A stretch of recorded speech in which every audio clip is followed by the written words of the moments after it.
अस्सलामुअलैकुम। Hello everyone, welcome to our channel. आज हम लोग 10th उर्दू मीडियम के मराठी का तीसरा सबक देखेंगे। इस सबक का उन्वान है अनाथांची आई आणि या पाठाची लेखिका आहे सिंधुताई सपकाळ। पाठ सुरू करने अगोदर आपण लेखिकाबद्दल बघून घेऊया कि मुसन्निफा के बारे में यहाँ पर क्या मालूमात दी गई है। अनाथांची सेवा करणाऱ्या सामाजिक कार्यकर्ता ये सिंधुताई सपकाळ जो हैं, ये अनाथ बच्चों की, यतीम बच्चों की सेवा करने वाले, उनकी खिदमत करने वाले जो है एक सामाजिक कार्यकर्ता हैं, एक सोशल वर्कर हैं। ममता बाल सदन या संस्थेची स्थापना करून अनाथ मुलांचा सांभाळ करण्याचे समाज कार्य त्या करत आहेत। ये इन्होंने जो एक फाउंडेशन को क्या किया है, बनाया है। उस फाउंडेशन का नाम है ममता बाल सदन। ममता किसे कहते हैं? ममता जो है माँ की मोहब्बत, माँ के प्यार को ममता कहा जाता है और बाल बच्चों को कहा जाता है, और सदन जो है वो रहने की जगह या घर मकान को कहा जाता है। तो इस तरीके से ऐसा घर जहाँ पर बच्चों को माँ का प्यार दिया जाता है, ये इसका मतलब होता है। या संस्थेची स्थापना करून अनाथ मुलांचा सांभाळ करण्याचे समाज कार्य त्या करत आहेत। तो यहाँ पर वो यतीम बच्चों की क्या करते हैं? परवरिश करते हैं। त्यांनी अनेक अनाथ मुलांना शिक्षण दिले, जगण्याचे प्रेरणा दिली आणि सर्वात महत्त्वाचे म्हणजे समाजात मानाचे स्थान मिळवून दिले। इस ऑर्गेनाइजेशन के ज़रिए वो सबसे पहले अनाथ बच्चों को जो है तालीम याफ्ता करते हैं, उन्हें तालीम देते हैं, एजुकेशन देते हैं, और ज़िंदगी गुजारने के लिए उन्हें मोटिवेट करते हैं, इंस्पायर करते हैं। और सबसे ज़्यादा अहम मतलब बात यहाँ पर जो उन्होंने कही है वो ये कि समाज में जो है उन्हें एक इज़्ज़त का मकाम दिलाती हैं। मी वनवासी हे त्यांचे आत्मचरित्र प्रसिद्ध आहे। सिंधुताई सपकाळ ने अपनी एक सवाने हयात लिखी है, सवाने उम्री लिखी है, जिसका नाम उन्होंने क्या दिया था? मी वनवासी। हे त्यांचे आत्मचरित्र प्रसिद्ध आहे। त्यांच्या सामाजिक कार्याचा गौरव म्हणून महाराष्ट्र शासनाने त्यांना अहिल्याबाई होलकर, सावित्रीबाई फुले या पुरस्कारांनी सन्मानित केलेला आहे। अब हमने पहले ही देखा है कि ये जो है अनाथ और यतीम बच्चों के लिए बहुत ज़्यादा मेहनत करती हैं, उनकी भलाई के लिए, भलाई व बहबूद के लिए जो है काम करती हैं। इसलिए जो है इनके इस काम को रिकॉग्नाइज़ करते हुए महाराष्ट्र शासन ने, महाराष्ट्र गवर्नमेंट ने भी उन्हें कई खिताब से नवाजा है, जिसमें से अहिल्याबाई होलकर, सावित्रीबाई फुले ये अवार्ड से उन्हें नवाजा गया है। तसेच सतपाल मित्तल नॅशनल अवॉर्ड व फाय फाउंडेशन यांच्याही त्यांना पुरस्कार मिळाले आहे। और इसके अलावा अहिल्याबाई होलकर और सावित्रीबाई फुले के अलावा जो है सतपाल मित्तल नेशनल अवार्ड भी उनको दिया गया है, और फाइव फाउंडेशन की तरफ से भी उन्हें बहुत सारे एजाज़ दिए गए हैं। त्यांच्या जीवनावर आधारित मी सिंधुताई सपकाळ हा चित्रपट प्रकाशित झाला आहे। सिंधुताई या लयबद्ध वक्तृत्वासाठी प्रसिद्ध आहेत। अब ये जो है इतनी फेमस, इतनी नामचीन शख्सियत हैं कि इनकी शख्सियत पर जो है एक मूवी भी बनाई गई है, एक फ़िल्म भी बनाई गई है मराठी लैंग्वेज में, जिसका नाम भी जो है, जिस मूवी का टाइटल भी जो है मी सिंधुताई सपकाळ यही रखा गया है। अब ये सिंधुताई सपकाळ जो है ये लयबद्ध वक्तृत्वासाठी प्रसिद्ध आहेत। लयबद्ध वक्तृत्व म्हणजे काय कि एक बिल्कुल तरन्नुम में, एक लय में जो है, एक रवानी के साथ जो है तकरीर करना। वक्तृत्व का मतलब होता है तकरीर करना, कि जब ये तकरीर करती हैं तो बिल्कुल एक रवानी के साथ वो बात करती हैं, जिसके लिए वो बहुत ही मशहूर हैं। प्रस्तुत पाठात लेखिकेचे प्रतिकूल परिस्थितीत ही शिकण्याची प्रचंड जिद्द दिसून येते। अब यहाँ पर जो चैप्टर दिया हुआ है कि उसमें जो इनकी प्रतिकूल परिस्थिति मतलब निहायत ही खस्ता हाल में भी उन्होंने जो है तालीम हासिल करने के लिए जो जद्दोजहद की है, वो इस चैप्टर में उन्होंने बयान किया है। आगे कहते हैं कि मी सिंधुताई सपकाळ, मला लहानपणी सगळेजण चिंदी म्हणत, चिंदी अभिमान साठे। तो यहाँ पर वो अपना तारुफ पेश कर रहे हैं और वो कहते हैं कि मी सिंधुताई सपकाळ, के मैं सिंधुताई सपकाळ हूँ। मला लहानपणी सगळेजण चिंदी म्हणत, के बचपन में मुझे सारे लोग जो है चिंदी कहते थे। ये चिंदी जो है उन्हें प्यार से बुलाया जाता था। चिंदी अभिमान साठे। माझा जन्म 14 नवंबर 1948 रोजी नवरगाव फॉरेस्ट येथे झाला। अब इनकी पैदाइश जो है 14 नवंबर को हुई है 1948 को, नवरगाव फॉरेस्ट येथे झाला। माझ्या वडिलांना अण्णाजी म्हणायचे। अब इनके वडील, इनके फादर का जो नाम था वो था अभिमान साठे, लेकिन इन्हें जो है गांव में, इनके इलाके में, बस्ती में जो है अण्णाजी कहा जाता था। ठीक है, तो आमचा घर छोटंसं पण छान होता। अंगणात गुर गाई म्हशी होत्या। अब आगे ये कहते हैं कि हमारा घर बहुत ज़्यादा बड़ा नहीं था, हमारा घर छोटा ही था, लेकिन बहुत खूबसूरत था और हमारे आंगन में जो है गाय बैल भैंस वगैरह बहुत सारे जानवर थे। मी रोज़ म्हशी घेऊन समोरून जात असे। मैं क्या करती थी, जो गाय भैंस हमारे पास थे उन भैंसों को लेकर जो है मैं रोज़ स्कूल के सामने से गुजरती थी, उन्हें जो है चराने के लिए लेके जाती थी। त्या शाळेचं नाव होता बुनियादी ग्रामशाळा पिंपरी मेघे, अरवी रोड, जिला वर्धा। अब उन्होंने जो उस स्कूल का नाम भी यहाँ पर बताया कि किस स्कूल के सामने से गुजरती थी, तो स्कूल का नाम था बुनियादी ग्रामशाळा पिंपरी मेघे, अरवी रोड, जिला वर्धा। ये स्कूल जो है अरवी रोड पर है, जो कि वर्धा ज़िला में आती है। शाळा म्हणजे एक भला मोठा हॉल होता। अब यहाँ पर वो जो है स्कूल के बारे में भी बता रहे कि उनकी स्कूल कैसी थी, कि आमचा शाळा म्हणजे जे आहे एक भला मोठा हॉल होता, एक बहुत बड़ा जो है हॉल था। धान्य ठेवायला गोडाऊन बांधतात तसा, वर कॉल असलेला। और उसके जो है वो कैसा था कि जिस तरीके से अनाज रखने के लिए गोडाउन होता है, बिल्कुल उसी तरीके से एक बड़ा सा हॉल था और उसके ऊपर जो है वो कॉल लगा हुआ था। समोर एक छान भलं मोठा चाफ्यांचा झाड होता, त्याची टपोरी पांढरी शुभ्र फुले शाळेच्या अंगणात पडलेली असायची। म्हशी घेऊन जाताना शाळेपाशी आले की मी म्हशी घेऊन शाळेपुढे थांबत असे। शाळेत जाणाऱ्या मुली चांगले कपडे घालून वेणीफणी करून शाळेसमोर खेळत असायचा। तो जब मैं वहाँ से जाती थी तो वहाँ पर जो है मैं स्कूल के पास देखती तो स्कूल के सामने एक बहुत बड़ा दरख्त था जिस पर सफ़ेद रंग के फूल आए हुए थे। वो फूल जो है वो स्कूल के ग्राउंड में गिरकर जो है वो पूरा स्कूल का ग्राउंड जो है उन फूलों से भर जाता था। और मैं जब वहाँ पर जाकर रुकती थी तो मैं देखती थी कि शाळेत जाणाऱ्या मुली का मतलब जो तलबा वहाँ से स्कूल में जाते हैं, तो वो जो है चांगले कपडे घालून बहुत अच्छे से साफ सुथरा यूनिफॉर्म पहन के वेणीफणी करून शाळेसमोर खेळत असायचे। वेणीफणी करून मतलब चोटी वगैरह डाल के सर पर तेल लगाकर बिल्कुल एकदम जो है एक अच्छे लिबास में जो है वहाँ पर क्या करते थे, खेळत असायचे। काही जण झाडाखाली बसून अभ्यास करत असायचे। तेव्हा मला वाटायचं कि आपण पण शाळेत जावं। मी एकदा अण्णाजींना म्हटले कि अण्णाजी मला शाळेत जाऊन शाळा शिकायची आहे। जब मैं उन सारे बच्चियों को देखती थी कि वो किस तरीके से वहाँ पर खेल रहे हैं और कुछ बच्चियाँ वहाँ पर दरख्त के नीचे बैठकर पढ़ाई कर रहे हैं, तो उनको देखकर मेरे दिल में भी ये ख्वाहिश आती थी कि मैं भी क्या करूँ, स्कूल जाऊँ। लेकिन मैं स्कूल नहीं जा सकती थी। एक दिन मैंने पूरी हिम्मत जुटाकर जो है अण्णा जी के सामने ये बात रखी कि अण्णा जी से कहा कि मला शाळेत जाऊन शिकायची है, कि मुझे जो है स्कूल जाना है और वहाँ जाकर जो है तालीम हासिल करना है। चुली पुढे बसून भाकरी करणाऱ्या आईने हे ऐकलं आणि ती तरातरा बाहर आली। अब जब ये बात उन्होंने अपने वालिद से कही तो इनकी वालदा, इनकी अम्मी जो है घर में चूल्हे के सामने बैठकर चपाती बना रही थी, भाकरी बना रही थी, रोटी बना रही थी। तो ये सुनते ही वो जो है बिल्कुल तेज़ रफ्तारी से जल्दी में बाहर आई और गुस्से में उन्होंने कहा कि छिंदे काय म्हणालीस, शाळेत जायचंय आणि रोज़ म्हशी कौन सांभाळेल। उन्होंने गुस्से में आकर कहा कि छिंदी तूने क्या कहा कि तुझे स्कूल जाना है और रोज़ ये गाय भैंसों को बैलों को कौन संभालेगा, यहाँ पे कौन सांभाळतील। आपल्या साठे घराण्यात अजून कोणी शाळेच्या पायरी सुद्धा चढ़लं नहीं। और आगे उन्होंने कहा कि हमारा जो ख़ानदान है, साठे ख़ानदान जो है, उसमें से आज तक कोई भी जो है स्कूल नहीं गया है आणि शाळेत जायचंय म्हणती शाणी, और तुझे जो है स्कूल जाना है, ऐसा कह के उन्होंने क्या किया, तंज किया। अण्णाजी आईचं ऐकत होते पण काही बोलत नव्हते। अण्णाजी जो है ये अम्मी की ये पूरी बात सुन रहे थे, लेकिन अण्णाजी ने कोई भी जवाब नहीं दिया, कुछ भी रिस्पॉन्ड नहीं किया।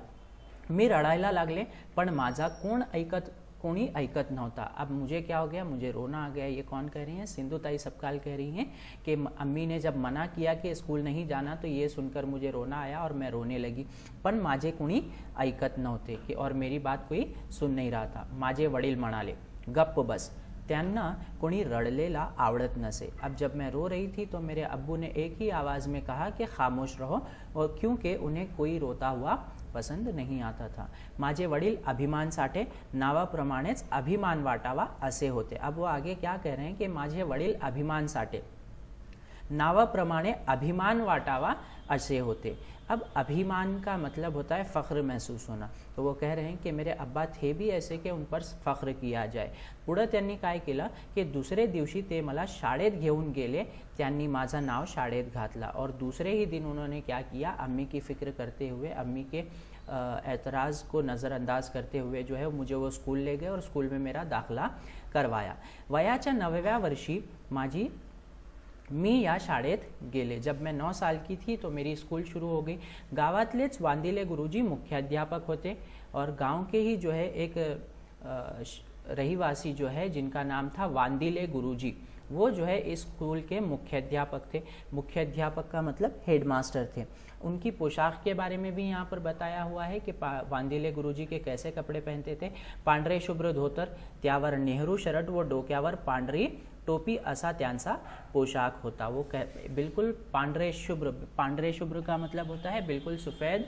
उनकी धोती होती थी, उस पर एक नेहरू शर्ट होता था और सर पर एक टोपी होती थी। ऐसे लिबास में वो स्कूल आते थे। वडिलांनी माहिती सांगितली, वांदिले गुरुजींनी माहिती लिहिली। जब मेरे अब्बा ने जाकर सारी मालूमात, सारी इन्फॉर्मेशन उनको बताई तो उन्होंने जो है अपने रजिस्टर में उन सारी चीज़ों को, सारी इन्फॉर्मेशन को नोट डाउन किया। अण्णाजींचा त्याच्यावर अंगठा घेतला आणि माझी शाळा सुरू झाली। शाळेत नाव घातलं तरी म्हशी सांभाळायला जावायच लागायचं। और इस पूरी इन्फॉर्मेशन लिखने के बाद उन्होंने जो है अण्णा जी का उस पर अंगठा घेतला मतलब अंगूठे का निशान लिया। और इस तरीके से मेरी स्कूल क्या हो गई, शुरू हो गई। मेरा दाखला तो हो गया, लेकिन दाखला होने के बावजूद भी जो है मुझे म्हशी सांभाळायला जावंच लागायचं। मतलब ये कि स्कूल शुरू होने के बाद भी जो है मुझे गाय भैंसों को संभालना ही पड़ता था। सकाळी शाळा भरायच्या वेळी मला घंटा ऐकू येत असे।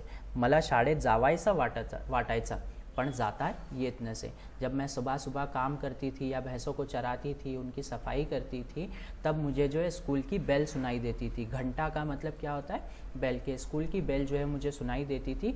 मला शाळेत जावंसं वाटायचं। मुझे ऐसा महसूस होता था या मुझे ऐसी ख्वाहिश होती थी कि मैं भी अभी स्कूल में चले जाऊं, लेकिन पण जाता येत नसे। लेकिन मैं जा नहीं पाती थी। क्यों नहीं जा पाती थी? क्योंकि घर का सारा काम करना, भैंसों को संभालना, चारा देना, पानी देना और गोठे की सफाई करना, वो सारी जिम्मेदारी इनके ऊपर थी। तो ये काम करना उनके लिए लाजमी था। सकाळी 7 ते 1 वाजेपर्यंत व नंतर 3 ते 5:30 पर्यंत अशी 2 वेळा शाळा भरायची। हमारी स्कूल जो है वो 2 हिस्सों में चलती थी, सुबह 7 बजे से 1 बजे तक और दोपहर में जो है 3 बजे से 5:30 बजे तक चलती थी। सकाळची शाळा मला सापड़त नसे। सकाळ की यानी सुबह की स्कूल में जो है सिंधुताई सपकाल बिल्कुल नहीं जा सकते थे। क्यों नहीं जा सकते थे? क्योंकि उन्हें जो है गाय भैंस को संभालना होता था, उनकी देखभाल करनी होती। म्हशी चरायला गेले कि शाळेजवळ खालच्या बाजूला एक छोटा सा डोह होता।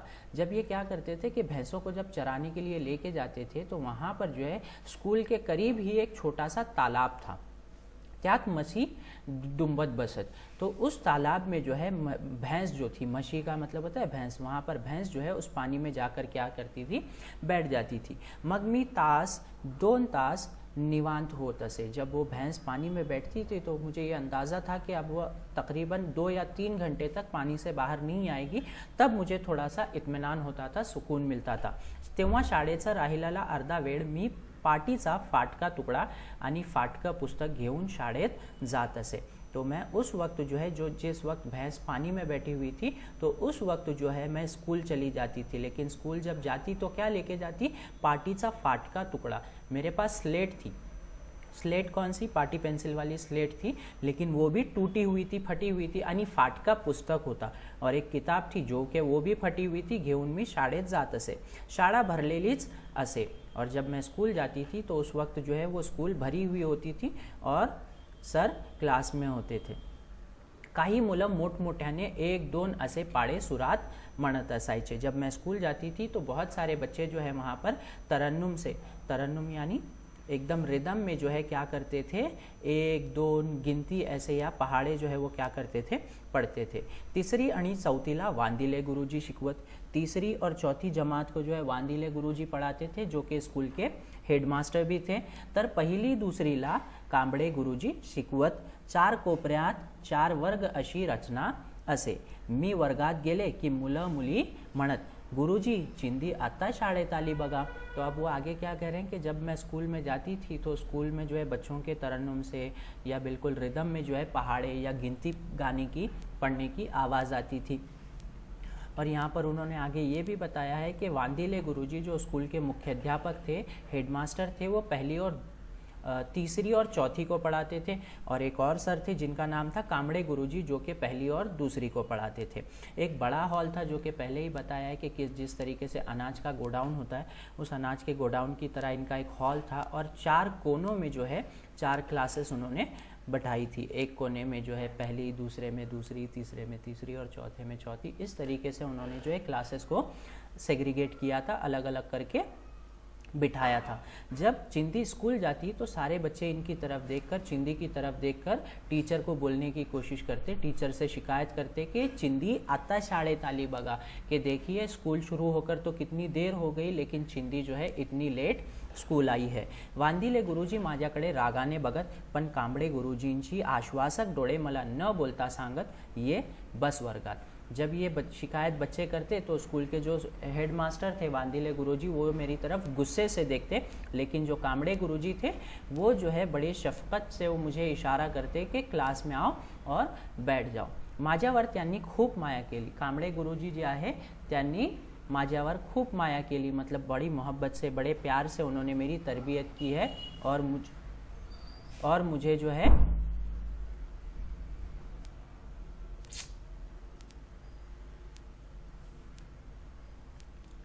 माझ्यावर त्यांनी खूप माया केली, मुझ पर उन्होंने बहुत मोहब्बत और शफकत से मेरी तरबियत की। मी शाळेत उशिरा गेले तरी ते रागवत नसत। मैं स्कूल जब ताखीर से जाती तो भी वो मुझे चिल्लाते या डराते नहीं थे।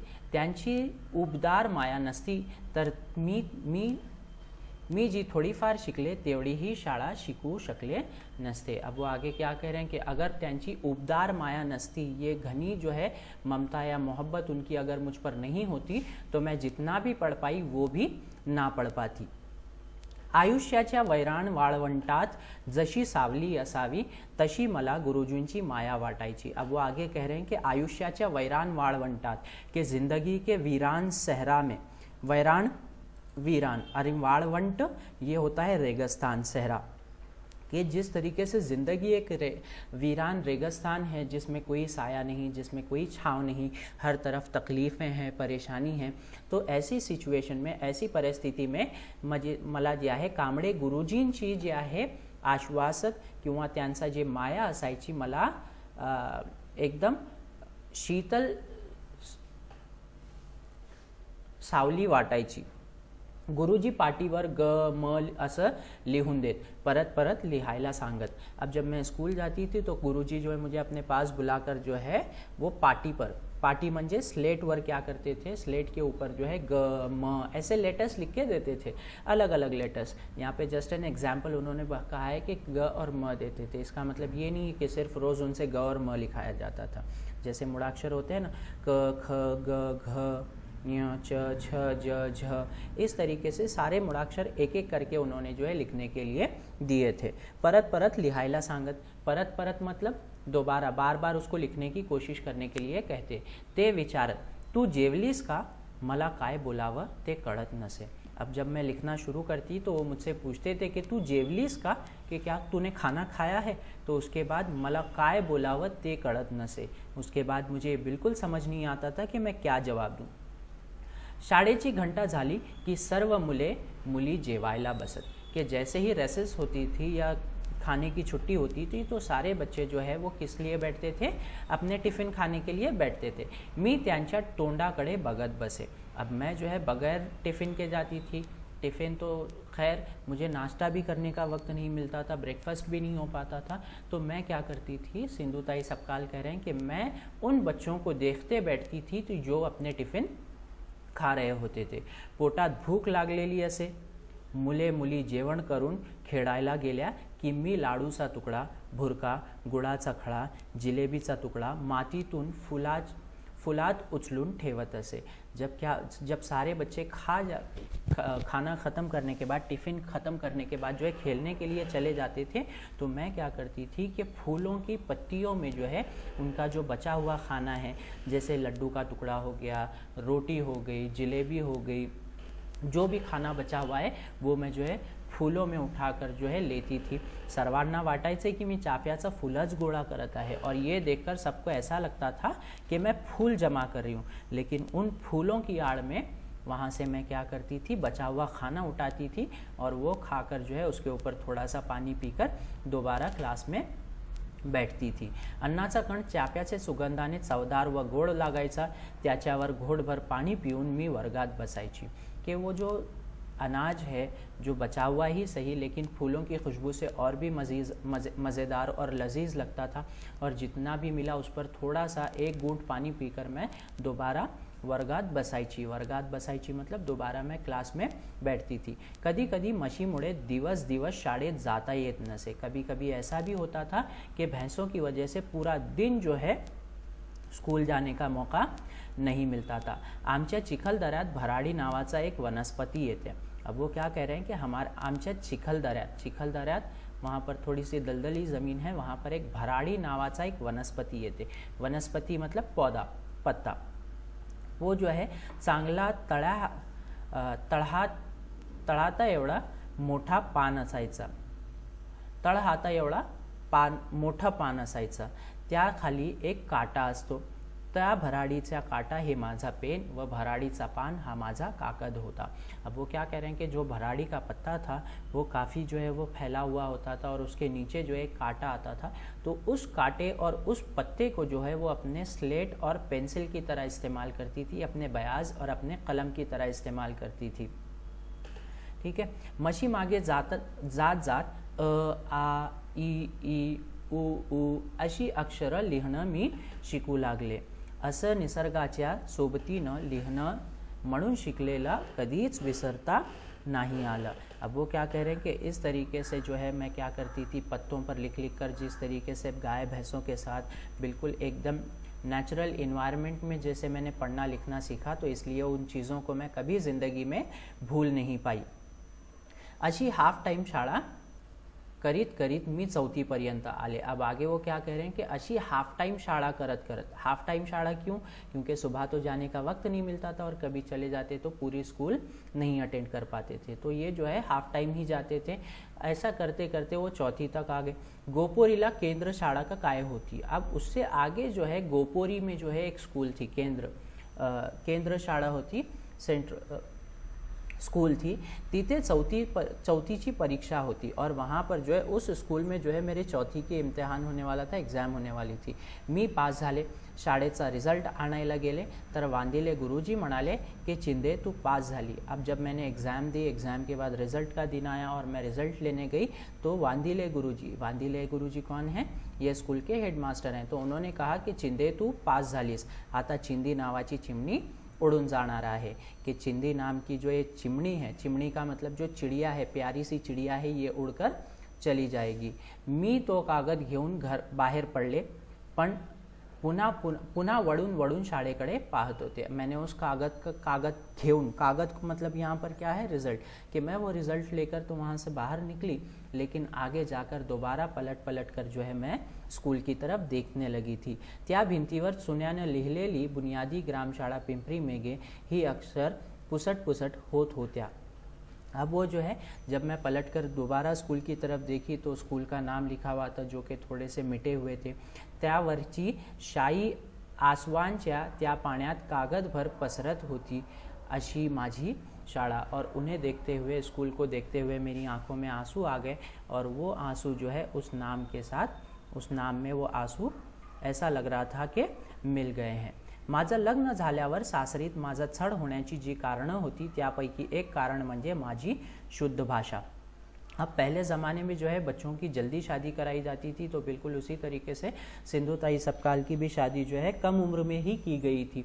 जब इनकी शादी हुई तो ससुराल में इनके साथ बड़ी नाइंसाफ़ी हुई, बड़ी बेरहमी के साथ इनके साथ पेश आया गया, इनको तकलीफ़ें दी गई। तो इन सारी तकलीफ़ों के पीछे एक जो वजह रही थी वो थी माझी शुद्ध भाषा। शुद्ध भाषा कि ये बड़ी ही बिल्कुल खालिस मराठी या खालिस ज़बान में बात करती थी, और ये बात जो है उनके ससुराल के लोगों को पसंद नहीं आती थी।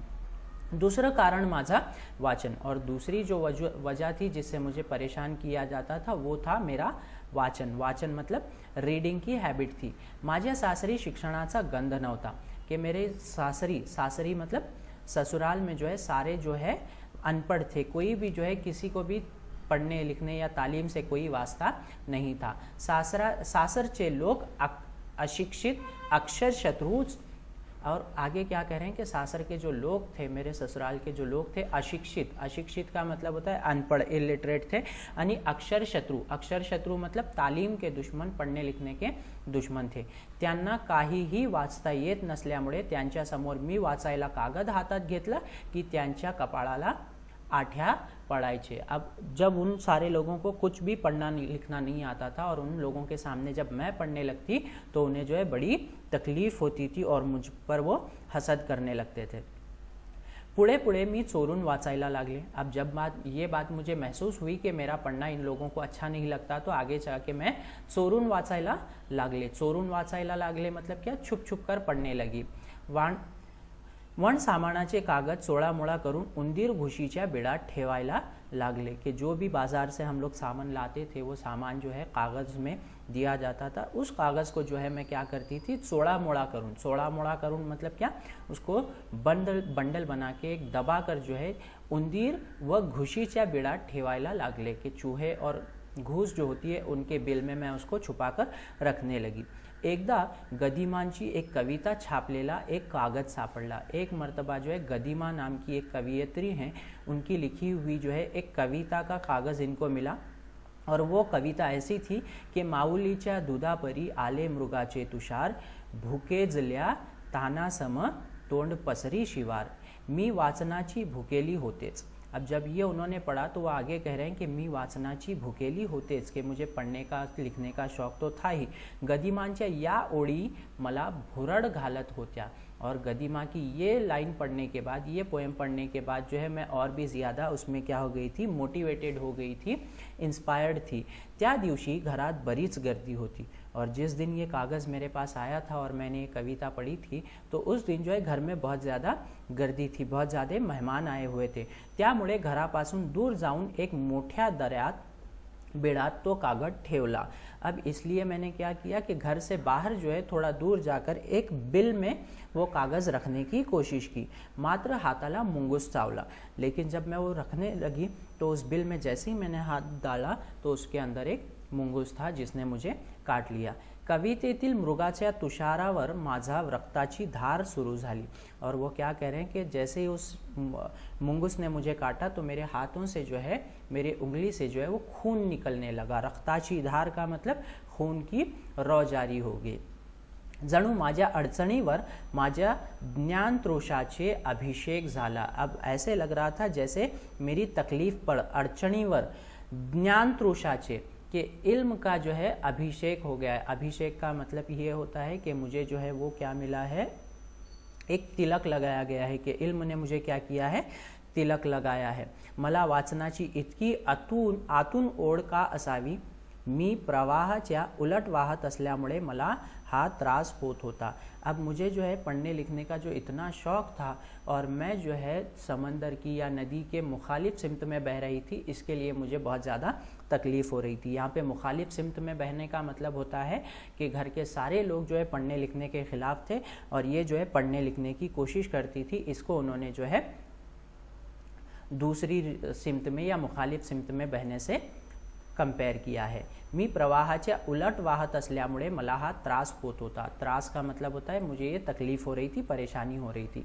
मी प्रवाहातून झोकून दिलं नाही स्वतःला, और मैं क्या करे कि मी प्रवाहातून झोकून दिला नहीं स्वतःला, और उसमें जो है मैंने अपने आप को शामिल नहीं होने दिया। अनपढ़ लोगों के बीच रहकर मैं भी अनपढ़ नहीं हुई, बल्कि मैं कोशिश करती रही की मैं पढ़ी लिखी हो जाऊं.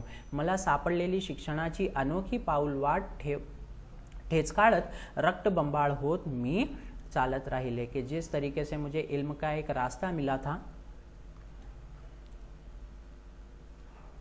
जिस तरीके से मुझे एक इल्म का रास्ता मिला था, उस रास्ते पर मैं लहूलुहान होते हुए, लख्त बम्बाड़ का मतलब होता है लहूलुहान होते हुए, ठेचकाड़ित का मतलब ठोकर खाते हुए, लहूलुहान होते हुए मैं चलती रही. एका रात्री घरच्यांनी घराबाहेर काढला और एक रात ऐसा हुआ कि घर के लोगों ने मुझे जो है बिल्कुल गुस्से में आकर घर से बाहर निकाल दिया. गावाबाहेर पाठवून दिला और मुझे गांव से बाहर भेज दिया. मी एकटी बाई, जवळ एक लहान ताने बाळ, और उस वक्त मैं अकेली औरत थी और मेरे पास एक छोटा सा बच्चा था. ताने बाळ का मतलब होता है बहुत छोटा सा बच्चा. मी खऱ्या अर्थाने तेव्हा अनाथ झाले होते और मुझे ऐसा लगा कि आज मैं सचमुच अनाथ हो गई हूँ, क्योंकि मैं मेरे अपने मायके, अपने अम्मी अब्बा के घर भी नहीं जा सकती थी और अब तो जो है सास और ससुर ने भी जो है मुझे घर से निकाल दिया. तो मेरी खबर करने वाला या मेरी ख्याल करने वाला, मेरी फिक्र करने वाला कोई नहीं. तो आज मुझे ऐसा लग रहा था कि मैं अनाथ हो गई. पण माझ्यातली स्त्री शक्ति जागृत झाली. लेकिन मेरे अंदर की जो है एक औरत की जो शक्ति है, एक औरत की जो ताकत है, वो क्या हो गई, उजागर हो गई. मी अनाथ झाले तरी रडून चालणार नव्हता. काय करावं ते मला कळत नव्हता. अब ये सोचने लगी कि मैं हो तो गई बेसहारा, लेकिन रोने से कुछ फ़ायदा है क्या? नहीं है, कोई फ़ायदा नहीं है. लेकिन करें क्या, ये भी नहीं समझ में आ रहा था. पण निश्चय ठरलं. लेकिन उन्होंने क्या किया कि उन्होंने फैसला किया, उन्होंने डिसाइड किया कि निराधार केला, आपण अनाथ राहायचा नाही, स्वनाथ व्हायचा. और उन्होंने क्या डिसाइड किया कि हम अनाथ नहीं रहेंगे, बेसहारा नहीं रहेंगे, स्वनाथ व्हायचा मतलब अपना सहारा खुद बनेंगे, कि मैं अपना सहारा खुद बनूंगी. जणू पुढे मला अनेक अनाथांची आई व्हायचा होता. जैसे कि मुझे आगे जाकर बहुत सारे अनाथ लोगों की क्या होना था, माँ होना था. बिल्कुल उसी तरीके से जो है मैंने क्या किया, ये डिसाइड किया कि मैं अपनी खुद किफ़ालत करूंगी और अपनी खुद परवरिश करूंगी और आगे जाकर बहुत सारे अनाथ और यतीम बच्चों की भी परवरिश करूंगी. तो इस तरीके से ये हमारा चैप्टर कंप्लीट हो गया.